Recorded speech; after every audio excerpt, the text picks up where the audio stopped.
Nations Climate Conference, COP26 deliver or not for Africa, and what comes next? This conversation is in partnership with the Energy for Growth Hub, and we're very lucky to have with us here today Dr. Habiba Dagash and James Mwangi, two African leaders on climate policy, energy, and economic development. I'll just introduce them briefly so you guys all know. These are some of our leading lights on the continent for climate.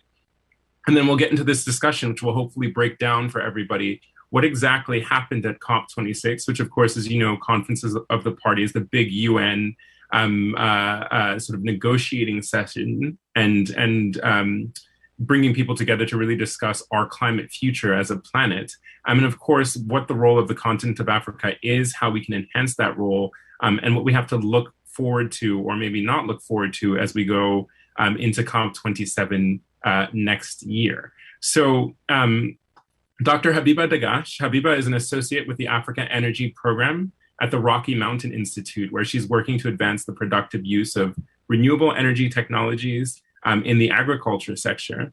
She's also published many journals on many journal articles, I should say, on low carbon energy transitions, and co-authored 2 books on carbon capture and storage and carbon dioxide removal for the Royal Society of Chemistry. Habiba, it's good to have you with us.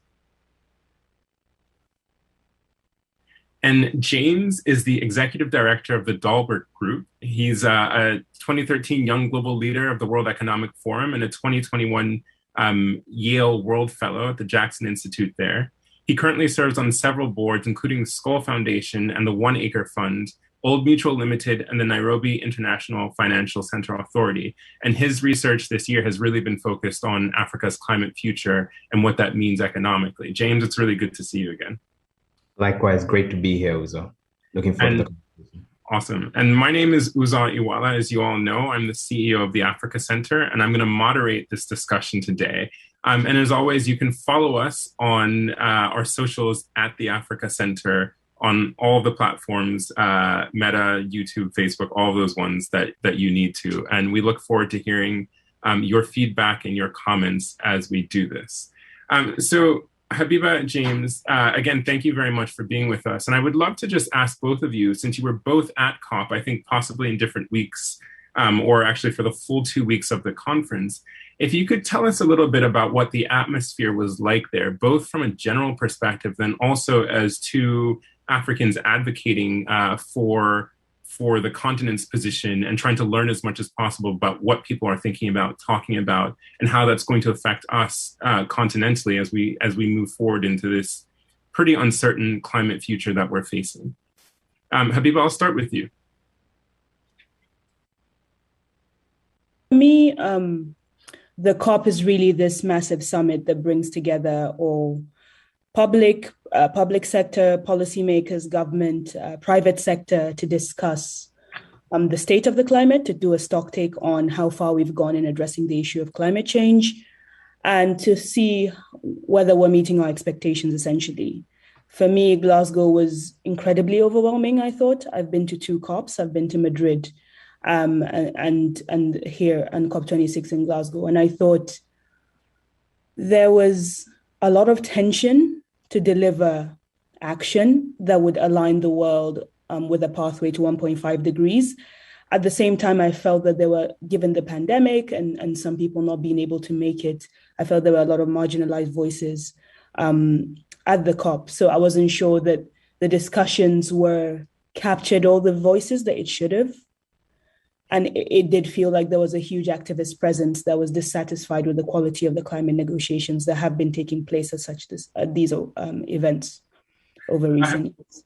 Let me just ask, because I think most of the folks who are probably on this call, have a facility or background with some of the basics of what we talk about when we say things like 1.5 degrees or, but if you wouldn't mind just taking a second to explain, getting to 1.5 or some of the big goals around that.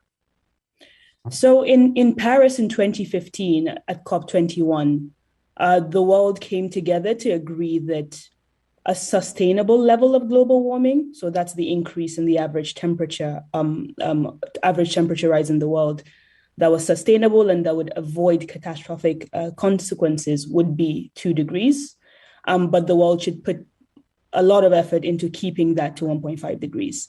And this was largely informed by the work of a lot of researchers, but particularly the reports that are put together by the Intergovernmental Panel on Climate Change.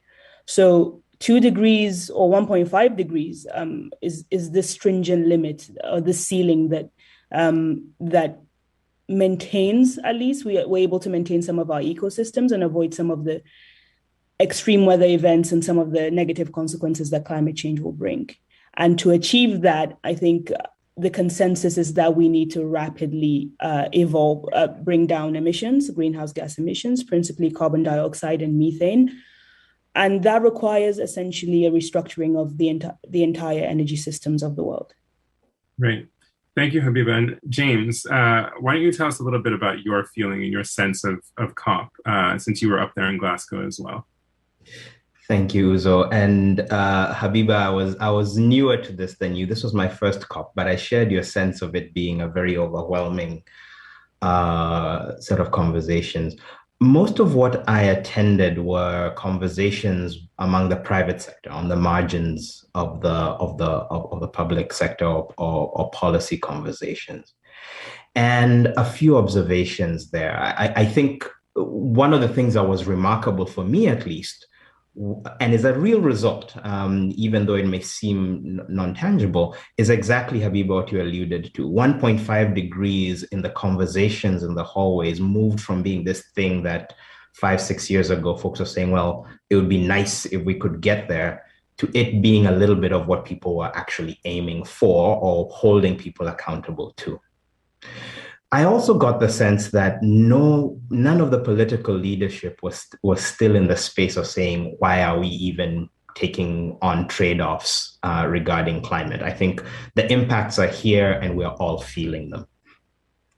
And I think it's important for us as Africans to often remind ourselves that this is particularly important for us for 2 reasons. Climate change is a problem of now and of the future. And Africa is feeling some of the worst impacts already, even if we were to stand at 1.5. It's not 1.5 for everyone. It's unevenly distributed. And I think we get a nice hefty share of any changes that happen, while some other places might be spared. So 1, we're going to be hit harder, and we are being hit harder in Africa. And 2, it's an intergenerational problem. And the largest share of the world's young people are Africans. And so any problem that is deferred into the future is increasingly being deferred into African hands or onto African backs. So that's a reason we should care. I do think maybe the other observation that I took away was a beginning, or there was an increased presence of people asking what is technologically, and otherwise feasible.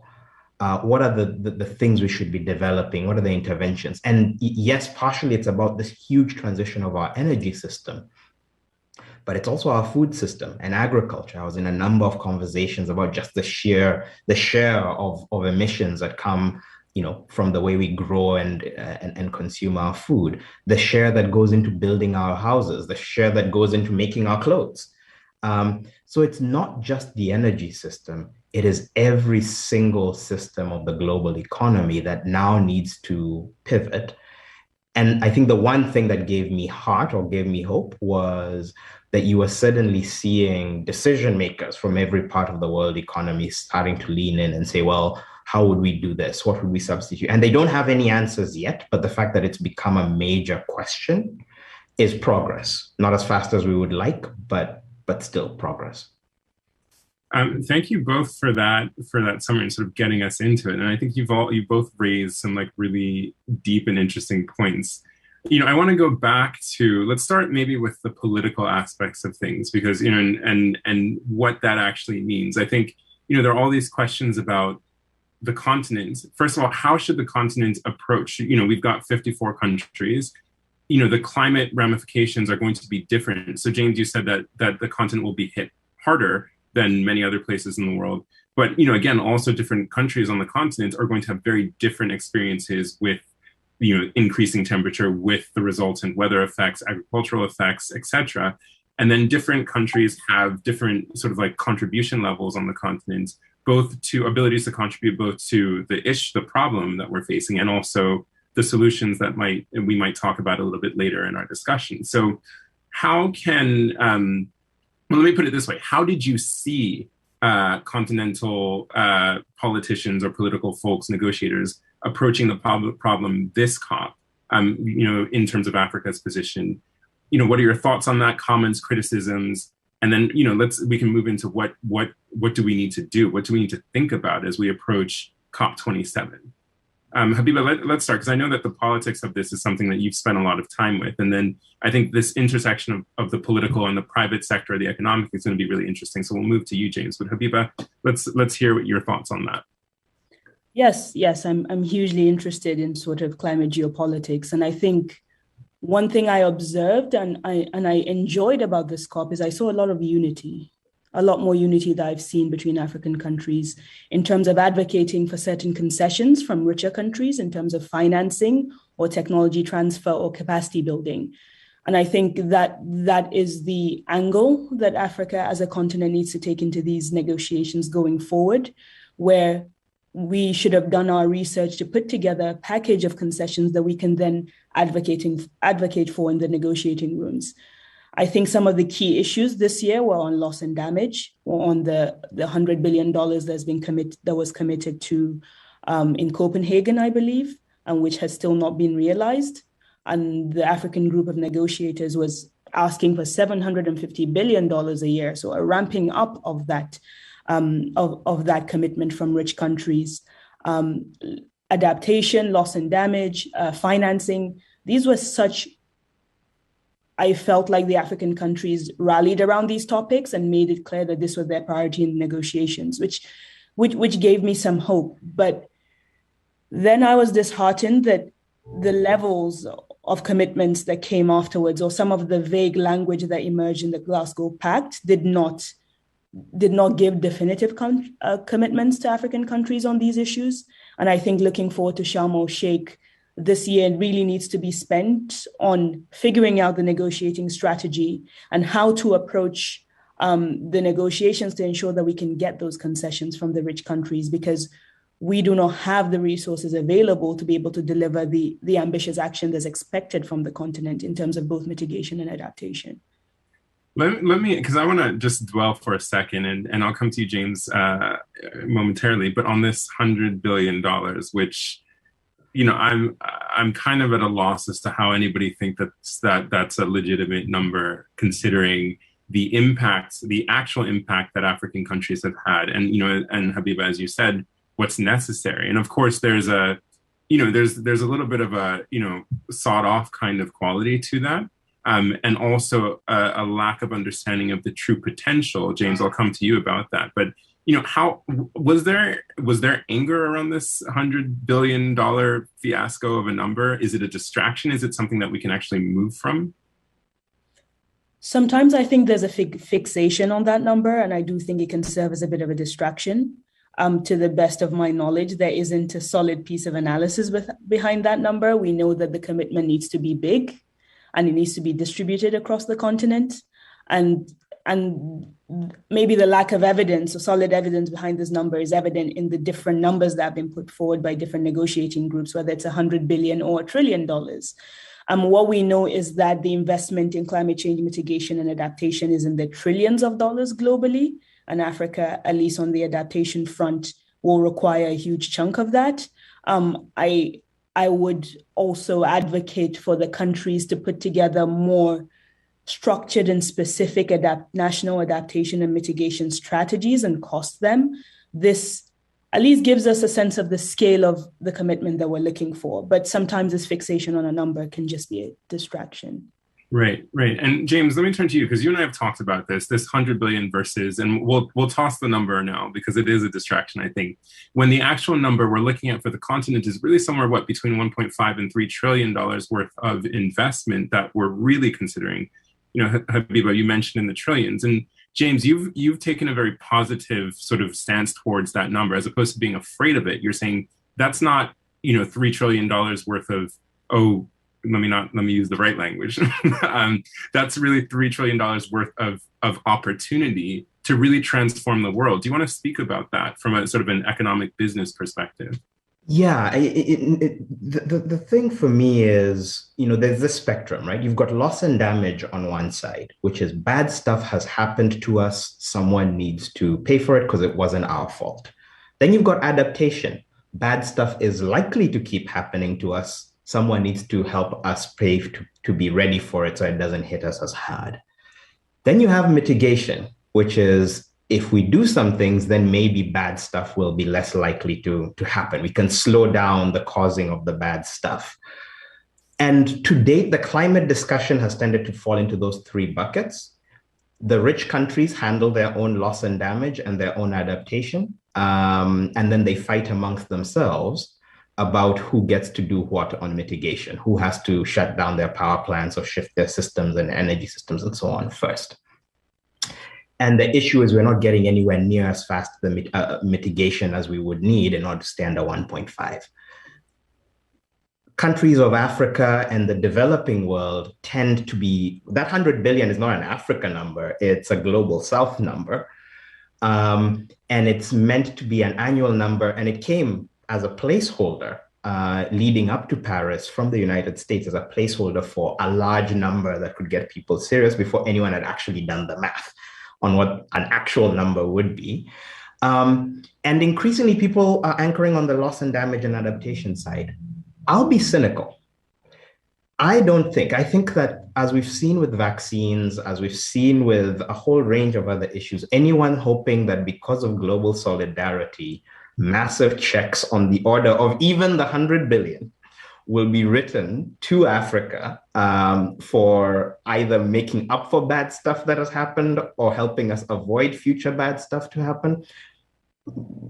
It might happen in the future. I'm not holding my breath. However, there is hope and opportunity, firstly in mitigation, because when you mitigate, you're talking about not just the emissions today, but the emissions between now and 2050. And it turns out a big chunk of the new emissions that will come onto the global system in that period will happen in Africa unless Africa essentially leapfrogs a whole set of energy technologies, production technologies, and so on. And there's investments that could help us do that. But there's a fourth category that we don't talk about enough and that the IPCC has made clear, where the scientists who feed into the COP have made clear is now going to be necessary. And that's removals and restoration. We are going to have to take some of the CO2 that our wealthy friends emitted in order to become wealthy. Are they our friends? We're all friends and brothers and sisters on the planet. Someone is going to have to suck that CO2 out of the atmosphere at massive scales, comparable to the scale of the current global fossil fuel industry by 2050. And if you put those two things together, the fact that we actually have a lot of hidden mitigation, hidden because people don't see the 40% of new cities around the world that are going to be built in Africa. They're not here yet, so we don't account for them. They don't see how much of new energy production will have to happen in Africa. And also they don't see that Africa is a natural hub for removals and climate restoration. That's the space we should be focusing on. And the reason I took a lot of excitement from Glasgow was you were starting to hear on the mitigation side, people asking, well, what would happen if we tried to do green hydrogen at massive scale in places where the sun shines a lot longer and a lot brighter than it does in the global north, right? What if we applied new technologies for green steel and other things? And once you start thinking in that direction, you start saying, could Africa position itself as in the vanguard of mitigation, especially of emissions that haven't happened yet? And then in the leadership role on restoration and removals. And remember, if we know that a lot of countries aren't making net zero we know that the globe has to be net zero by 2050 for us to have a chance of staying below 1.5. We know that some countries have already said there's no way they can get there. That means somebody's going to have to go net negative if the number line still works the way I remember it. And the easiest place to go net negative from is from as close to zero as you can get. And Africa remains, on a per capita basis, the closest to net zero of any continent. So we're the ones who could have an opportunity to define economic opportunities and value transfers that are about these billions of tons that we will take out of the atmosphere using our natural resources, using our talent, using our treasure. Habiba, let me come to you because you've done a lot of work on carbon capture and sort of the technical aspects of this. Can you tell us a little bit about when we say that, what do we mean? Because I think from a layperson's perspective, right? It's like, so you're gonna take this stuff that we can't see out of the sky. What and then James, to you, like, and there's money to be made off of doing it. It sounds kind of like water from a stone almost. But what are we talking about when we say carbon capture? So carbon capture and storage, or sometimes we add utilization. So carbon capture, utilization, and storage, or CCUS, is essentially any technology that can result in a net removal of CO2 from the atmosphere. So on balance, the amount of CO2 that it's emitting is less than what it's sequestering permanently.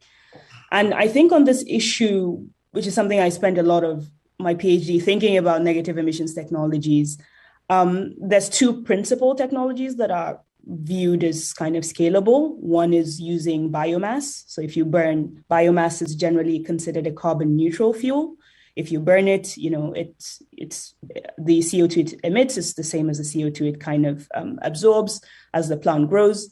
But then instead of re-emitting that CO2, you take it and you store it underground. So typically in geological reservoirs. So this may be an old oil and gas field or a saline aquifer like we have in the North Sea. And that will result in a net removal of CO2 from the atmosphere.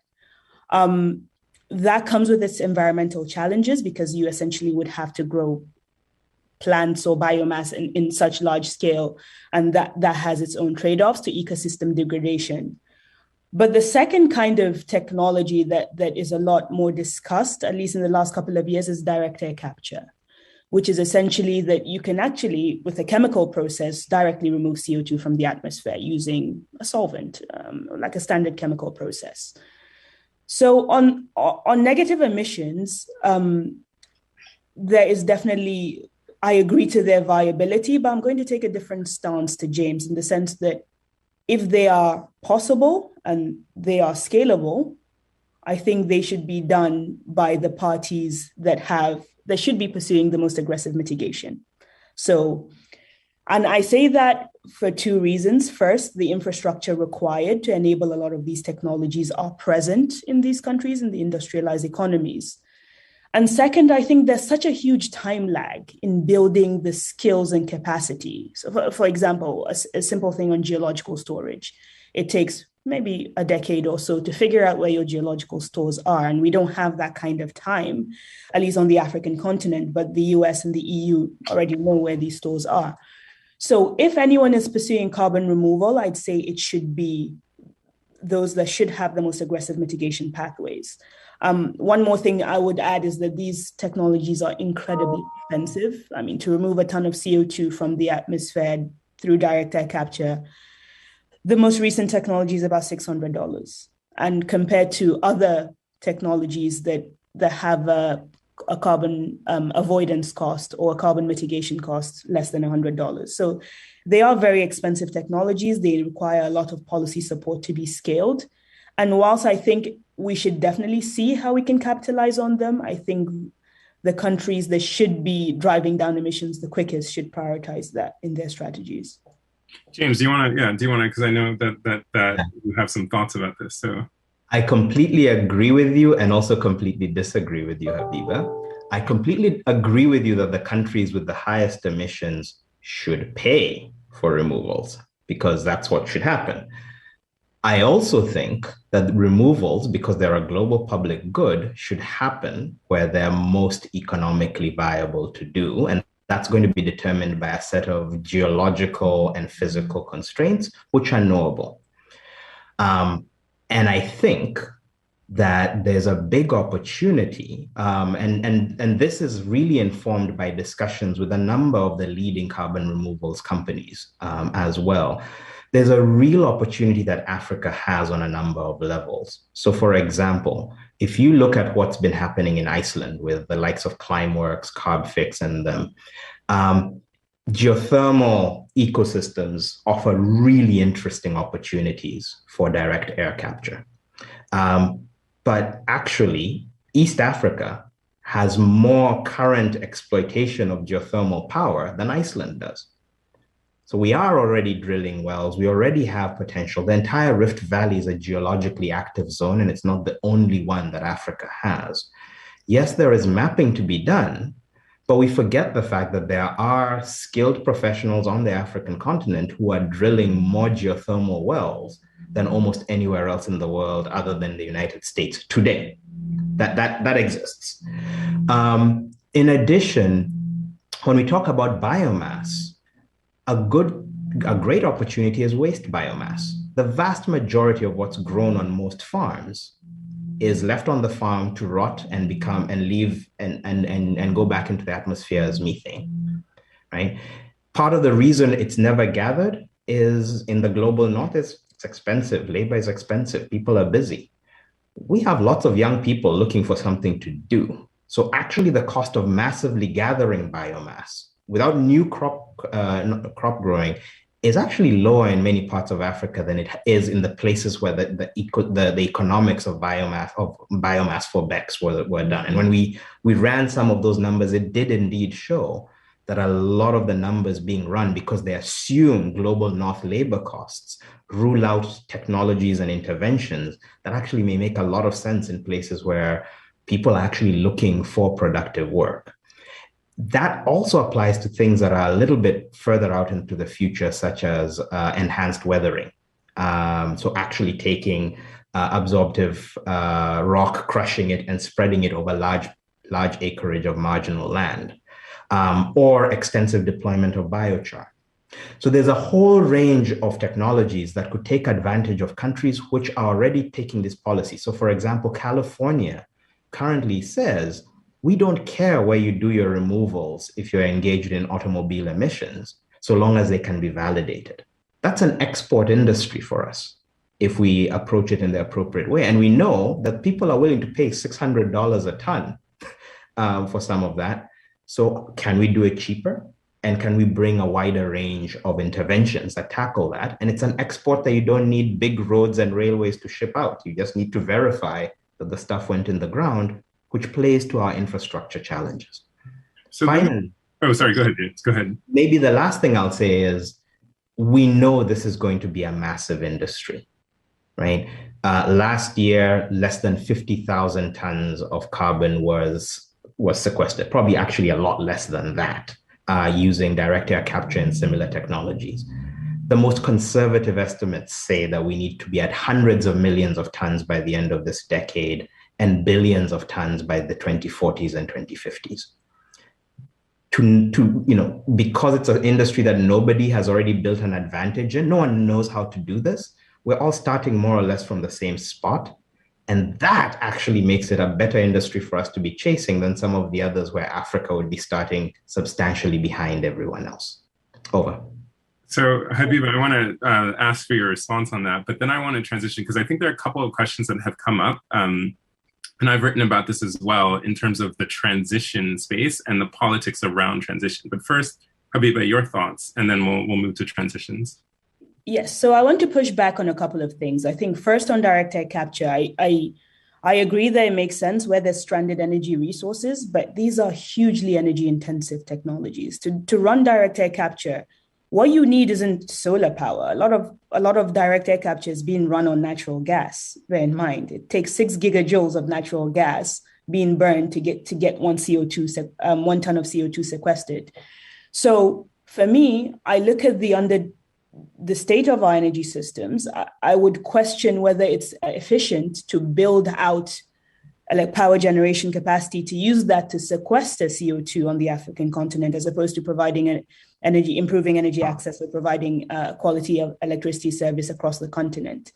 I think the second thing is about, even if we do build out this industry and we can create jobs, who gets the credit? Because the idea of this new international global emissions trading system is that whoever pays for it gets to account for it in their emissions reductions commitments. So if the US pays to do a ton of CO2 removal on the African continent, those are still CO2 reduction that the US have fulfilled. So it wouldn't count towards our contribution, if that makes sense. So I appreciate that there are opportunities for establishing new industries, but sometimes I think there is a moral hazard associated with carbon dioxide removal technologies. And that is, once you begin to push that we can do so much removal, which I think the estimates are a lot smaller than what is actually realistically feasible, people feel like we can slow down mitigation action in the interim. And I think that's dangerous. Yeah, I couldn't agree more. And if I may also, just maybe one last piece, I could not agree more that mitigation and removals are not substitutes for each other. We know that we will need to both remove and mitigate. I think the thing I'll bring from looking at what causes us not to build out our energy stores enough is what Africa is lacking is anchor energy demand. The reason why we don't have bankable renewable energy projects is not that we don't have lots of people needing energy, it's that we need big off-takers that we can then say we're building some of this to feed them. And what carbon removals could give us is fairly flexible anchor demand that can be an off-taker of last resort that says, now build out your solar, your wind, your geothermal, and maybe even your gas as fast as you possibly can, because there will always be a backup use on the back end, even as you're growing your industries. Otherwise, we'll end up stuck, as we continue to be, with lots of potential for renewable energy, but very little deployment. So let me shift, because you guys have both mentioned at this point in time natural gas, which I think is one of the things, again, if we're talking about COP, that came out of this, and this idea that richer countries have decided that they are not going to finance projects for natural gas in other parts of the world, and as is their right or whatever, but at the same time, they are also still financing major natural gas projects in their own places, or fossil fuel heavy power generation projects in their own places, and so again, to go back to the politics and how the continent can take a stance on this, what are your thoughts on that first and foremost, on issues around equity and issues around justice when sort of statements like that are made, and then where do we go from there? Like, what do we do when we think about this? Habiba.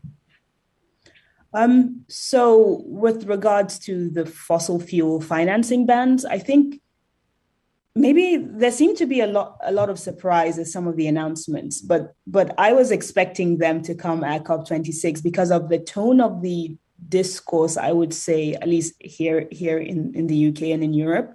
I think a lot of the advocacy there was a lot of advocacy on eliminating fossil fuels domestically, but also any involvement of private sector in financing fossil fuels overseas, which for me, I think is incredibly myopic. I think natural gas in particular is an important fuel for balancing out electricity systems. I think as we look to utilize a lot of renewable energy sources, particularly solar and wind, which are variable sources of energy, we do need some kind of dispatchable generation. And what I mean by dispatchable is something that can respond very quickly to changes in supply. So I think the fact that the discourse has been so Western-centric has meant that people have forgotten that these basic demands on the African continent to have reliable and operable energy systems, to which we need fuels like natural gas. And I think sentiment has kind of gotten involved. And I also want to highlight some of the hypocrisy of eliminating, it was meant to be a two-pronged approach. You eliminate it domestically and also don't do the financing overseas.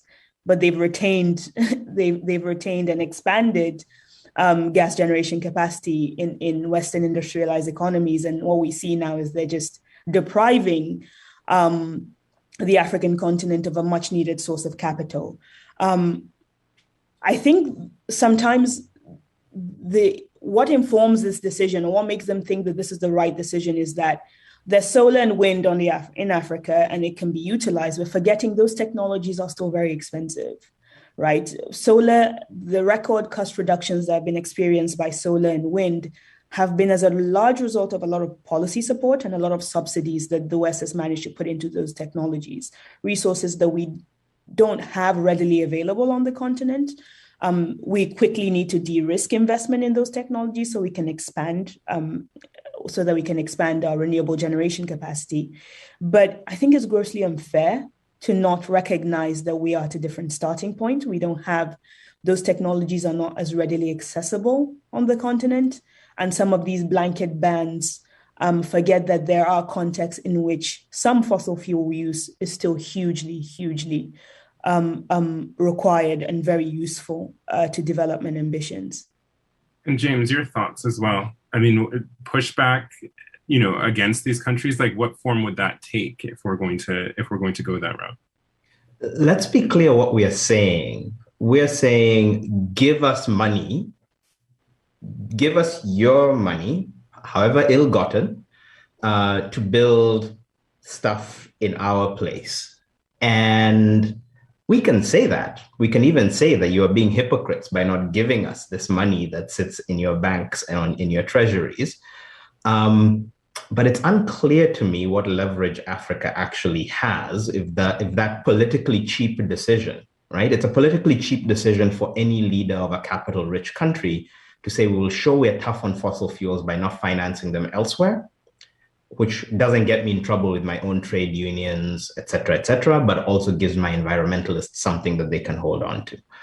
So do I think it's fair? No. Is there anything we can do about it? No. And so the question then becomes, if that's the case, what is the use of the capital we can mobilize? Because what we don't want to do is take our limited capital and put it into potentially stranded assets of the future, right? And I think there is some good news here and some arguments that I think we should look at more closely. I do agree. In some ways, I'm agnostic on natural gas. Remember, I'm driven a lot by that point that says we in Africa should be demanding the most aggressive action on climate change because it's going to be a disproportionately African problem on the back end, right? So if people are cutting emissions faster, that's great. That's actually a transfer to Africa in some ways because of the demographics and timelines.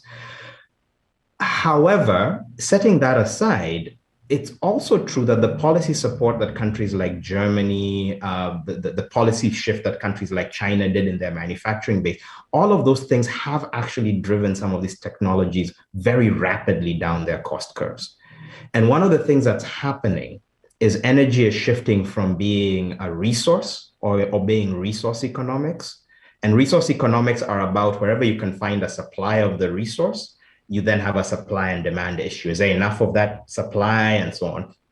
And the price moves up and down within a band. But we're now moving into technology kind of economics, right?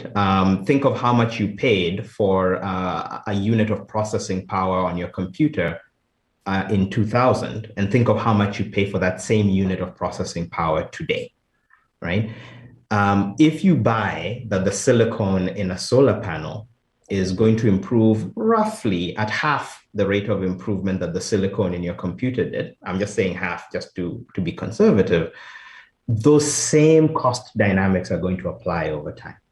And it's not, it has its limitations. Each of these technologies has their limitations, but we are heading to a world in which the marginal cost of renewable energy is really difficult for fossil fuels to compete with down the road.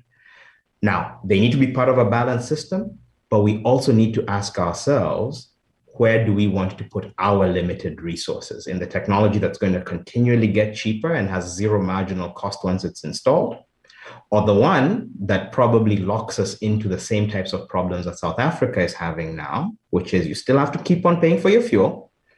And over time, your fuel availability will go up and down. And the pressure from the climate hawks will only increase. And that's just a pure business calculation. I'll leave it to every business person to come up with their own answer to it. Well, you guys just started a little something in the chat that I'm seeing where people are getting a little, a little heated about some of the thoughts, approaches, and pathways.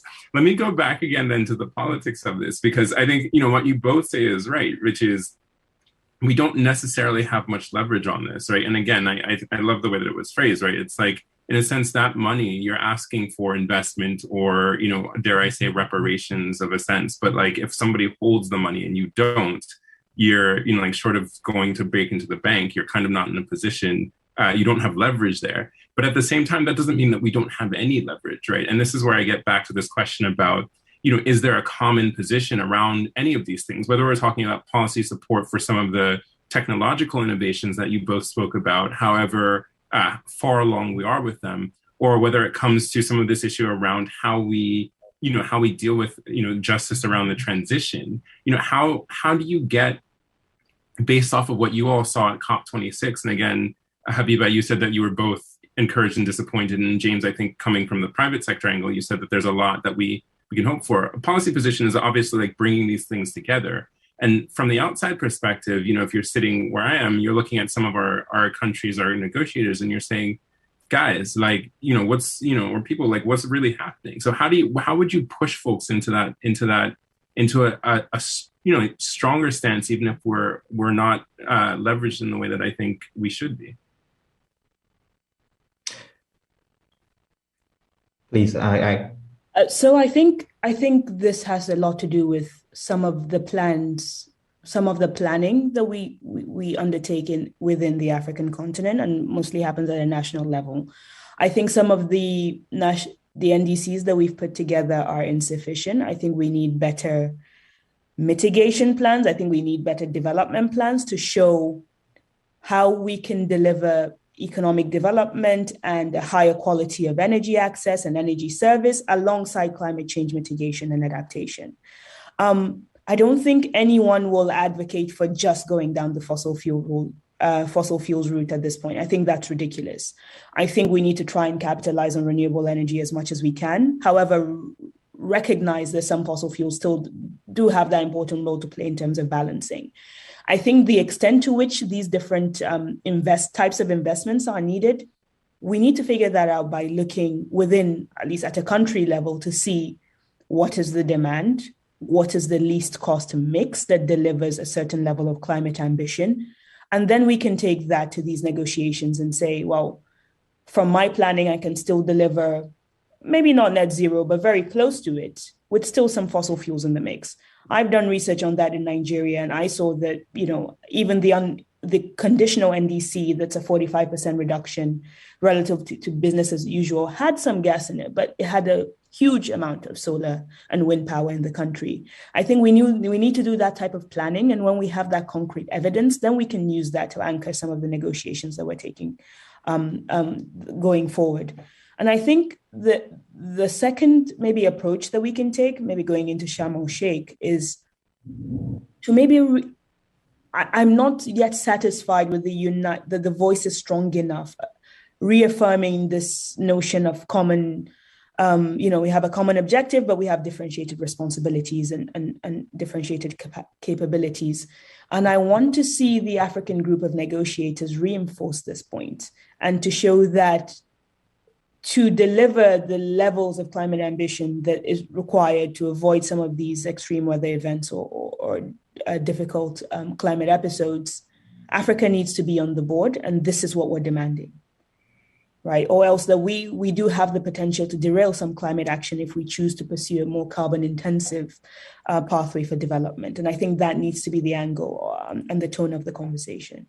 So a little bit of mutually assured destruction in there as a pressure point. I mean, I guess it's kept us alive for the duration of the Cold War. So as we move into climate crisis, maybe that's the way to go. But James, your thoughts on that? Yeah, the challenge with the mutually assured destruction case in this instance is the Africans will die first and die most. Right. We're kind of taking ourselves hostage and saying, do this or so there's a limit to the strategy, but it's a part of it. I think that firstly, we need to step back and take that 30-year view and say, what is Africa's potential total country? Let's actually start putting out big plans for what role we could play in global mitigation. And this is not about fault or whatever. It's about saying, if you're thoughtful about So for example, Germany has installed something like 30 gigawatts of solar in Germany at the cost of billions of euros. They could, I think, double. Habiba, you probably have a better sense of this than I would.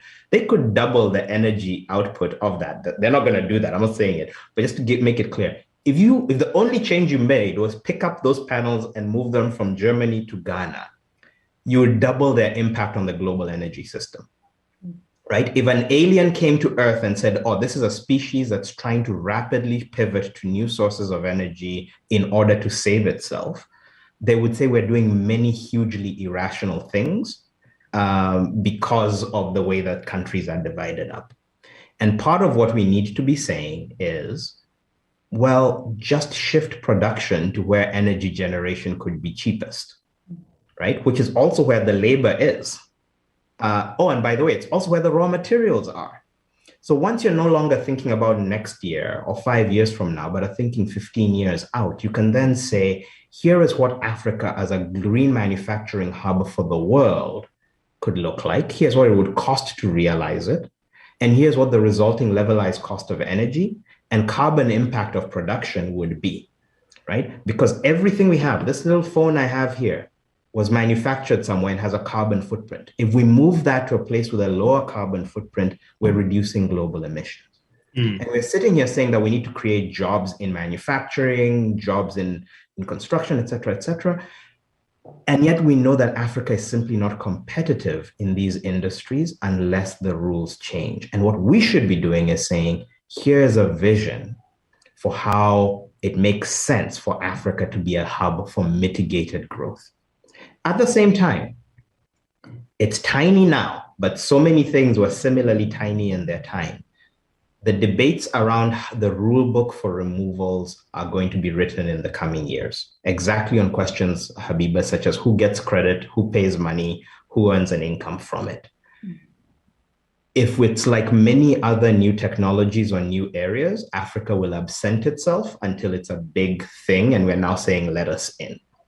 And I am hoping we don't make that mistake and are in there from day one with a clear view across nature-based removal, such as the restoration of our wild spaces and the maintenance of our forests and so on. What are the economics of doing that at scale?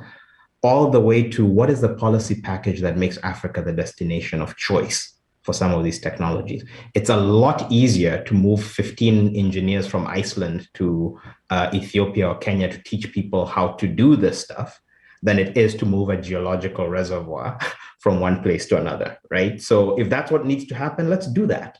Because we're not playing for next year, we're playing for 1, 2, and 3 decades from now.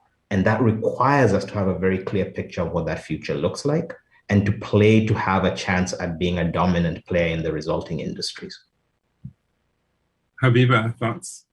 No, so I definitely agree with we need to quantify the opportunity, and I think we need to reframe some of the continent as destinations for some of these industries. I know hydrogen is a big one that's being discussed in Nigeria currently because of the natural gases available.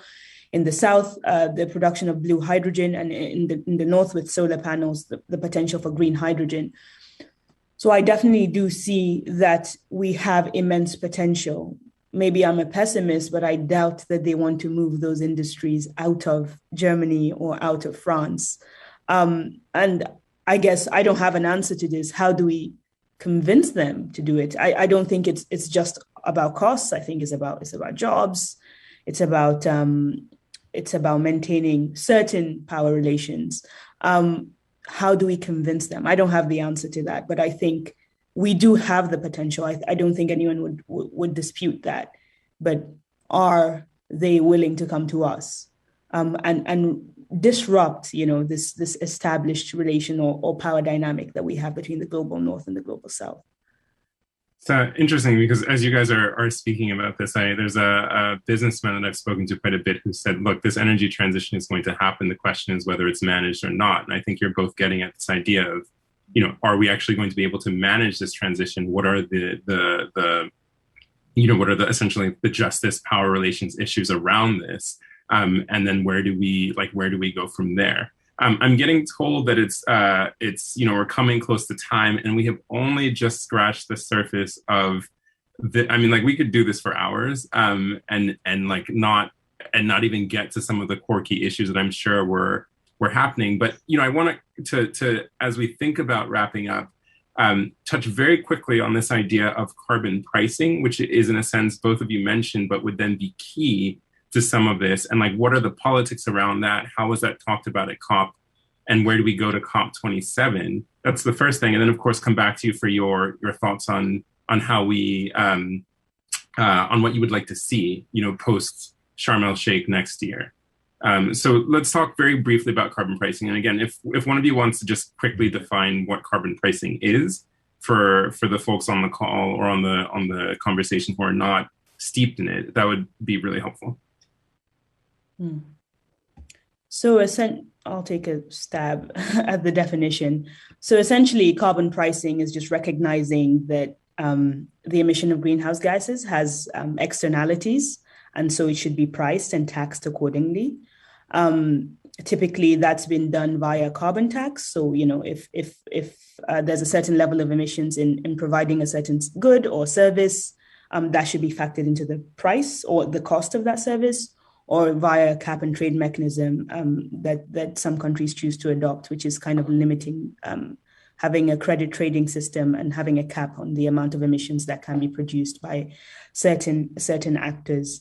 And just very quickly, I think carbon pricing has been very effective. I think it's kind of led to the death of coal power to a certain extent in the UK, the £18 carbon tax. And I think it's here to stay. We see the EU is expanding the carbon border tax, its border adjustment mechanism, whereas to equalize perhaps some of the disparity of having some goods being produced elsewhere in the world that aren't pursuing mitigation action as aggressively, they're going to have a border tax so that those producers or manufacturers pay for the carbon that they've emitted.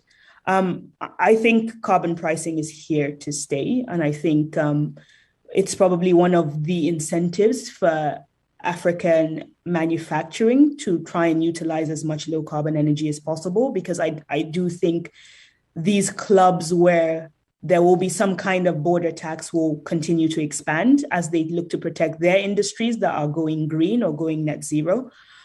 So we definitely should be aware of it and seek to capitalize on it. We don't have much of an emissions level. So, we are not as penalized as, say, China or India. So, because our emissions per capita are near nothing, and we do rely on a lot of hydropower and relatively lower carbon energy sources. So I think it's been painted as a death knell for African manufacturing, and I don't think it has to be. I think it's an opportunity. That I don't think there's a point in trying to pick fights with the EU about the border tax, even though some people feel like that might be an avenue worth pursuing. I think it will be a waste of time. I think we should get with the program and view it as an opportunity.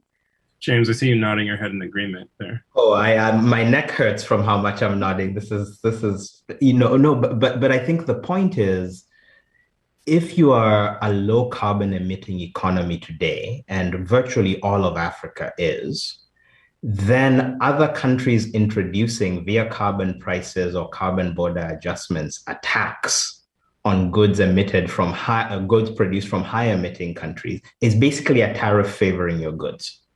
It's basically a new, more politically sustainable version of AGOA, for example.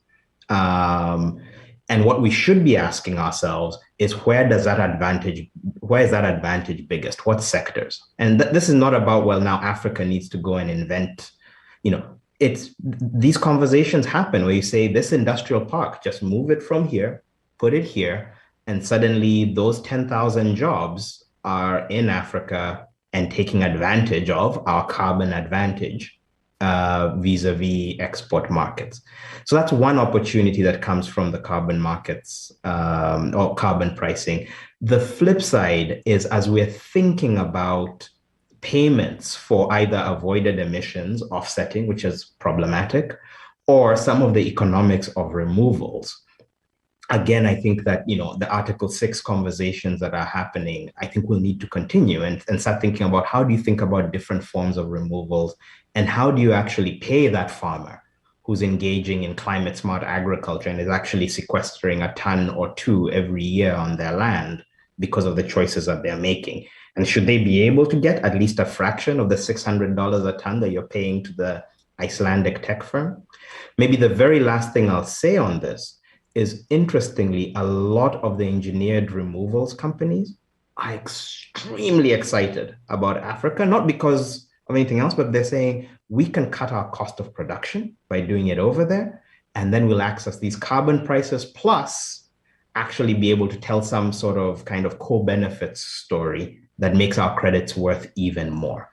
So there's actually ways in which both voluntary carbon pricing as well as the penal version, the compliance markets, all could work in Africa's favor, both in making our manufacturing competitive, but then also allowing us to build some of these other sectors in partnership with the folks who are actually developing the technologies and see this as an ideal hub. So look, we've talked about many, many things. We've gone from what it felt like to be a COP to some of the carbon, the politics and economics around carbon capture or sequestration. We've gone to natural gas and sort of like the hypocrisy of the West. We're now talking about carbon trading. There's so much, again, or carbon pricing that we can think about. In a minute, since we have to close, if either of you can just tell me like your vision over the next year of what needs to happen so that when our folks go to Egypt, we are pushing some of the things that you have said. Like, what do we need to do, James? I think we need to start we need to start really understanding, sizing, and quantifying some of our assets that we want to bring to the fore. We need to be thoughtful about getting the data exactly as Habiba said earlier, that says, this is how much Africa could do on mitigation. Here's how much we could do on removals. Here's what the investments are that would get us there, because these are goods that everyone wants to see more of, right? So here we're saying we're a cheaper way to get to our overall net zero targets than almost anything else. And we're competing for investment like anyone else. I think we keep on pushing the moral case for loss and damage and adaptation, but recognize that, like most moral cases in the world today, it may or may not have legs. Instead, let's really understand. Let's understand by country, how much can we do? What is possible if we get the right forms of investment? And let's make those investment cases upfront with an eye to what do our industrial bases and our energy systems look like 10 years from now, 15 years from now, 20 years from now. And thank you, James. And Habiba, you have the last word. Thank you, Zoe. And I want to echo a lot of what James has said. I think I think we need better mitigation and adaptation strategies that are adequately costed and that size some of that opportunity. I think so the quality of some of the NDCs that have been produced by African countries are insufficient. But at the same time, whilst, as we improve some of these plans and some of these strategies and go and ask for more investment or more financial commitments to the continent, I think we also need to look inwards. I think perhaps the levels of investment, of international investment, may not be realized. So we need to begin to look at local financing and what we can do in terms of adaptation locally and the resources that we can mobilize at a country level to begin to adapt some of our communities to ensure that they're resilient to the impacts that are coming in the future.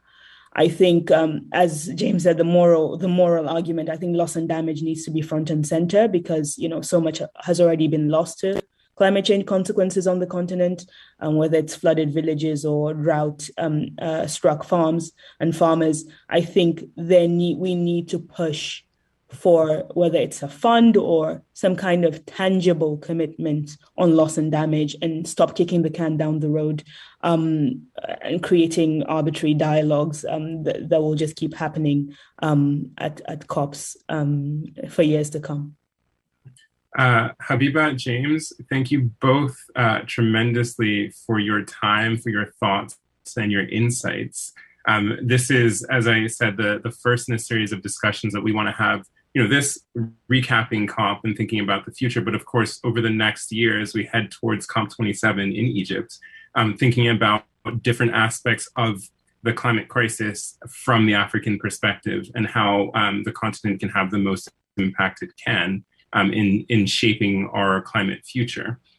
To both of you, thank you very much. To all of you, thank you so much for joining us today from wherever you joined us in the world. Look, I hope that you all found this discussion as informative as I did. I mean, this is like, I feel like I got a mini PhD. I have so much more to learn in all of this. So thank you to both of you for your deep insights and your differing and complementary perspectives. And look, be sure to follow our speakers and to stay updated and follow their work. They're both really doing amazing things within this space from a research, from a business, from a transformational perspective. And that is what's really important to us as the Africa Center. I also want to say thank you to the Energy Growth Hub, our partners in making this conversation and hopefully further conversations happen. Their work is really around data-driven solutions to this climate crisis, and a lot of the work that they're doing really gets into some of the stuff that James and Habiba discussed today. So make sure to follow them. And you can keep in touch with us at the Africa Center as we push this and, of course, the other programming that we're doing around transforming people's understanding of the continent by following us at the Africa Center across all the social media platforms. So thank you all very much for joining us. Thank you for your contributions, for your questions, your comments, and the discussion going on in the chat. And we hope to see you again soon for the next installation of this conversation. Goodbye.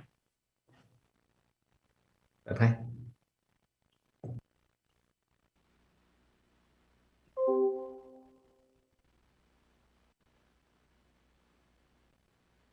Kwabena, are we off?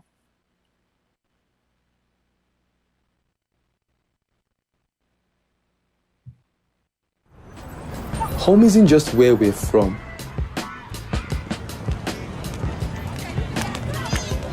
It's the sounds that move us, the stories that shape us,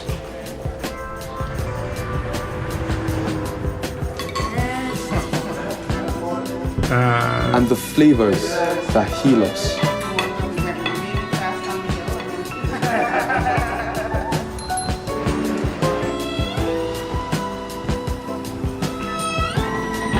It's the communities that connect us,